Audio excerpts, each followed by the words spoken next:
उस राशि की जो सबसे ज्यादा महसूस करती है, जो लोगों के शब्द नहीं, उनकी भावनाएं पढ़ लेती हैं, जो बाहर से शांत दिखाई देती हैं लेकिन भीतर पूरा एक समुद्र समेटे हुए होती है, जिसके लिए आने वाले दिन भावनात्मक, आध्यात्मिक और भाग्य के स्तर पर बहुत महत्वपूर्ण होने वाले हैं। जी हाँ, हम बात करेंगे अब मीन राशि की। तो मीन राशि वालों, ध्यान से सुनिए जरा, एक सवाल का सही सच सच जवाब दीजिए, सही सही जवाब दीजिए। क्या पिछले कुछ समय से आपको ऐसा महसूस हो रहा है कि आपका मन पहले से ज्यादा संवेदनशील हो गया है? छोटी छोटी बातें दिल को छू जाती हैं, कुछ लोगों की बातें भीतर तक असर कर जाती हैं, और कई बार बिना किसी कारण के भी मन भावुक हो जाता है। ऐसा हुआ है ना? हुआ है।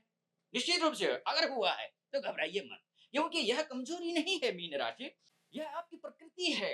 और इस समय ग्रह उसी प्रकृति को और अधिक सक्रिय कर रहे हैं। यह समय कहने का तात्पर्य 15 जून से लेकर के 30 जून के बीच की मैं बात कर रहा हूँ। मीन राशि वालों की सबसे बड़ी विशेषता क्या होती है? ये लोगों के शब्द नहीं सुनते, ये लोगों की भावनाएं महसूस करते हैं। शब्द तो सुनते हैं लेकिन भावनाओं को ज्यादा महसूस करते हैं। सामने वाला क्या बोल रहा है उससे ज्यादा महत्वपूर्ण इनके लिए ये हो जाता है कि सामने वाला महसूस क्या कर रहा है। और यही कारण है कि कई बार लोग आपको समझ नहीं पाते। उन्हें लगता है कि आप जरूरत से ज्यादा सोचते हैं, जरूरत से ज्यादा महसूस करते हैं, लेकिन सच ये है कि आपकी संवेदनशीलता ही आपकी शक्ति है। और आने वाले दिनों में यही शक्ति आपका मार्गदर्शन करने वाली है। अब एक महत्वपूर्ण बात, पिछले कुछ समय से क्या बार बार कोई पुरानी बात याद आ रही है मीन राशि? सच सच बताना, कमेंट में लिखना। कोई पुराना रिश्ता, कोई पुराना सपना, कोई कोई ऐसा लक्ष्य जिसे आपने कहीं पीछे छोड़ दिया था।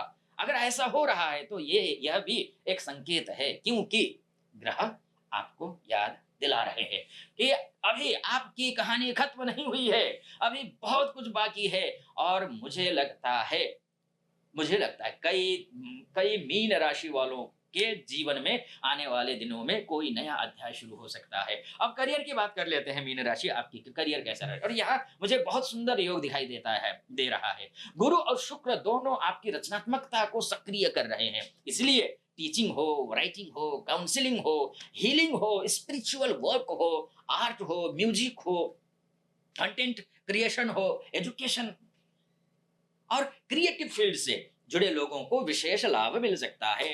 लेकिन एक समस्या भी दिखाई देती है, और वो ये है कि सेल्फ डाउट, यानी खुद पर संदेह करना। आप में क्षमता है, लेकिन कई बार आप खुद ही अपनी क्षमता पर प्रश्न चिन्ह लगा देते हैं। आप सोचते हैं, क्या मैं सच में कर पाऊंगा? क्या मैं इसके योग्य हूँ? क्या मैं सफल हो पाऊँगा? और यही सोच आपकी सबसे बड़ी बाधा बन जाती है। इसलिए आने वाले दिनों में दुनिया से पहले खुद पर विश्वास करना सीखिए मीन राशि। क्योंकि जब तक आप खुद पर विश्वास नहीं करेंगे, दुनिया भी नहीं करेगी आप पर विश्वास।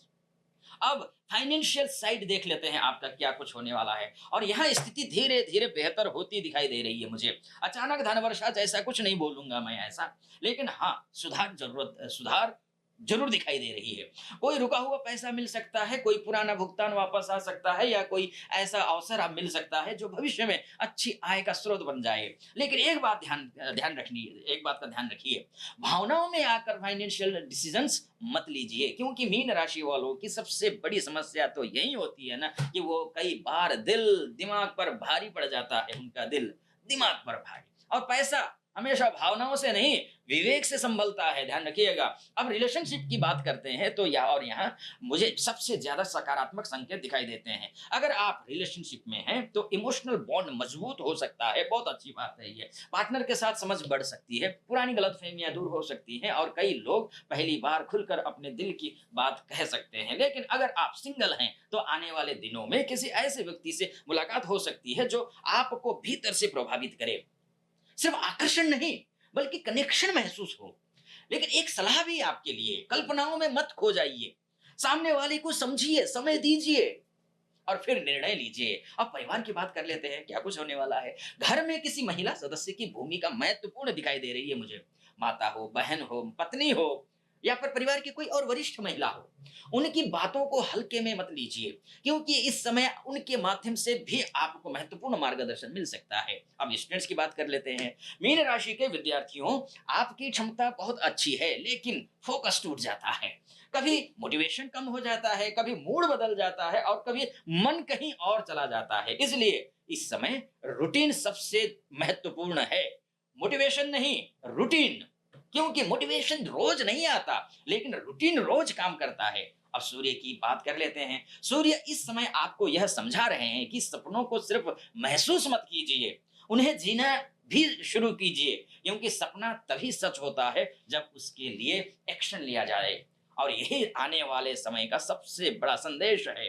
अब एक महत्वपूर्ण बात बताना चाहूंगा, गुरु उच्च के हैं, शुक्र भी आपके लिए शुभ भावनात्मक ऊर्जा लेकर आए हैं। महिल इसलिए आने वाले 15 दिनों में अपने इंट्यूशन को नजरअंदाज मत कीजिए। आपका मन आपको कुछ संकेत देगा, किसी व्यक्ति के बारे में, किसी अवसर के बारे में, किसी निर्णय के बारे में। और आश्चर्य की बात यह है कि उनमें से बहुत से संकेत सही साबित हो सकते हैं। अब बात यह है कि कौन सा उपाय करें। ग्रह अगर कमजोर हो, या तो मुझसे बात कर लीजिए, नीचे नंबर चल रहा है, मैं फिर से कहूंगा, या तो डिस्क्रिप्शन में लिंक है, वहां जा करके हमारे एस्ट्रोलॉजर से बात कर डाउनलोड कीजिए, ऐप डाउनलोड कीजिए। और हमारे जो एस्ट्रोलॉजर हैं उनसे बात कर सकते हैं, विद्वान एस्ट्रोलॉजर हैं, तो करिए।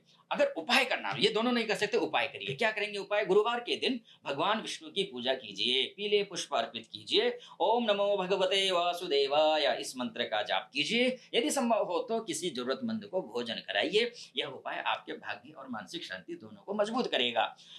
मीन राशि का 15 जून से 30 जून तक का विस्तृत राशिफल याद रखिए। ग्रह रास्ता दिखाते हैं, लेकिन उस रास्ते पर चलना आपके हाथ में होता है। महादेव की कृपा आप पर सदा सर्वदा बनी रहे, ऐसी मेरी कामना। चैनल को सब्सक्राइब, फॉलो, लाइक, शेयर जरूर करिएगा और कमेंट बॉक्स में हर हर महादेव अवश्य लिख दीजिएगा। फिलहाल अनुमति दीजिए। हर हर महादेव।